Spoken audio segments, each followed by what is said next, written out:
Jeudi 15 juin 2023, Patrick Roussel a dévoilé son livre Tout le monde l'appelait Johnny. Dedans, il est revenu sur un différend entre Johnny Hallyday et Valéry Giscard d'Estaing. En tant que véritable figure publique, Johnny Hallyday a longtemps entretenu des relations avec des personnalités politiques et notamment des présidents. En effet, que ce soit lors de meetings ou de rendez-vous informels, le taulier n'hésitait pas à se montrer en bonne compagnie. Alors qu'il était plutôt proche de politiciens de droite, il a longtemps soutenu Valéry Giscard d'Estaing, avant de connaître un incident avec le président de la République. Dans son livre intitulé Tout le monde l'appelait Johnny, l'ancien chauffeur de la star, Patrick Roussel est revenu sur les amitiés politiques de Johnny Hallyday. Travailler pour l'artiste m'a permis de rencontrer 5 présidents de la République, a-t-il révélé avant de poursuivre à propos de l'un d'entre eux. J'ai également eu l'occasion de croiser Valéry Giscard d'Estaing à un concert de Johnny à Clermont-Ferrand. Ce jour-là, le prédécesseur de François Mitterrand s'était rendu devant la loge du rocker avec l'un des avocats de l'artiste, Gilles-Jean Portejoie.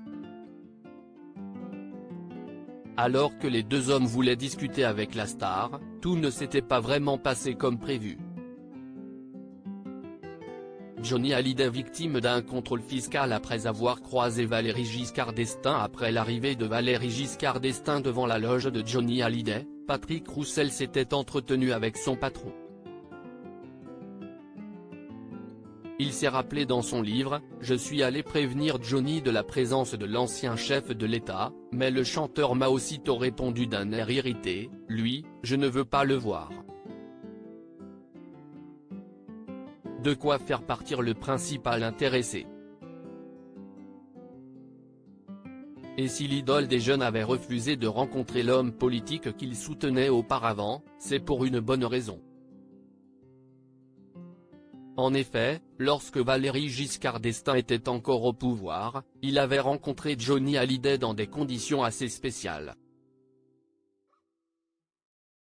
Johnny l'avait croisé sur le pas de la porte d'une jeune femme avec laquelle ils entretenaient tous les deux une liaison, a révélé son chauffeur. Il n'a cependant pas dévoilé l'identité de la mystérieuse jeune femme. Une semaine après la rencontre avec le président, l'artiste avait soudainement été victime d'un contrôle fiscal. Une situation qui ne pouvait pas être une coïncidence selon lui. Il était convaincu que l'ordre venait du président de la République, qui n'avait pas supporté de partager sa maîtresse avec lui. 30 ans après, Johnny lui en tenait toujours rigueur, a ainsi conclu Patrick Roussel. En plus de sa rencontre avec VGE, l'ancien chauffeur avait pu rencontrer Jacques Chirac, Nicolas Sarkozy, François Hollande ou encore Emmanuel Macron grâce à Johnny Hallyday. De nombreuses relations politiques.